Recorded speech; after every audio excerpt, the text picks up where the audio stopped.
Ibn Abbas റളിയല്ലാഹു അൻഹുമയോട് ശിഷ്യന്മാര് ചോദിച്ചില്ലേ, മനുഷ്യന്മാരെ കൂട്ടത്തിൽ ചിലരുണ്ട് യശ്തരീ ലഹുവൽ ഹദീസ്, വിനോദ വർത്തമാന ഉപകരണങ്ങൾ അവര് കാശ് കൊടുത്തു വാങ്ങും. യശ്തരീ ലഹുവൽ ഹദീസ്, വാർത്താ മീഡിയകൾ കാണുന്നതിനും കേൾക്കുന്നതിനുമുള്ള ഉപകരണങ്ങൾ അവർ വാങ്ങും. ലിയുദില്ല അൻ സബീലില്ലാഹ്, അല്ലാഹുവിന്റെ മാർഗത്തിൽ നിന്ന് തെറ്റിക്കാൻ വേണ്ടി. ചോദിക്കുന്നു ശിഷ്യന്മാര്, അല്ലാഹുവിന്റെ മാർഗത്തിൽ നിന്ന് തെറ്റിക്കുക എന്ന് പറഞ്ഞാൽ എന്താണ് ഉസ്താദേ?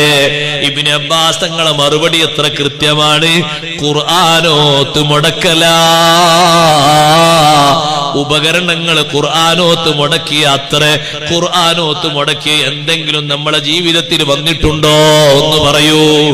ഈ മൊബൈൽ കൊണ്ട് ഖുർആൻ മുടങ്ങിയതുപോലെ, ഖുർആനോത്ത് മുടങ്ങിയതുപോലെ വേറെ ഏതെങ്കിലും ഒന്നുകൊണ്ട് ഖുർആനോത്ത് മുടങ്ങിയിട്ടുണ്ടോ? രാവിലെ നിൽക്കുമ്പോഴേക്ക് റുക്കോയിലും സുജൂദിലുമായി അതിനങ്ങിരിക്കുന്ന മനുഷ്യൻ 10 മണിയായാലും അവന് പ്രശ്നമില്ല, 12 മണിയായാലും പ്രശ്നമില്ല. അവനവന്റെ ശ്രവണപുടങ്ങളിലേക്ക് ഉപകരണങ്ങൾ കുത്തിത്തിരികയിട്ട് 24 മണിക്കൂറും സംഗീതങ്ങളുടെ വിളയാട്ടവുമായി നടന്നാൽ, കോമഡികളുടെ അഭിരുചിമയുമായി നടന്നാൽ, സിനിമയുടെയും നാടകങ്ങളുടെയും കൂത്തരങ്ങുമായി നടന്നാൽ, ഒരു മടുപ്പുമില്ലാത്ത മനുഷ്യന് മുടങ്ങിപ്പോയതെന്താ? അല്ലാഹുവിന്റെ ഖുർആനോത്ത് തന്നെ. എന്റെ ഭാഷയല്ല ഞാൻ പറയുന്നത്. ഇബ്നു അബ്ബാസ് റളിയല്ലാഹു അൻഹുവോട് ശിഷ്യന്മാര് ചോദിച്ചതാണ്.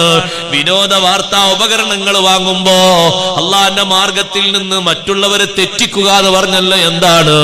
അന്ന് വരെ വീട്ടിൽ ഖുർആനോതിയിരുന്ന ഉമ്മമാര് ഖുർആനോത്തി എത്ര നിർത്തിപ്പോയി.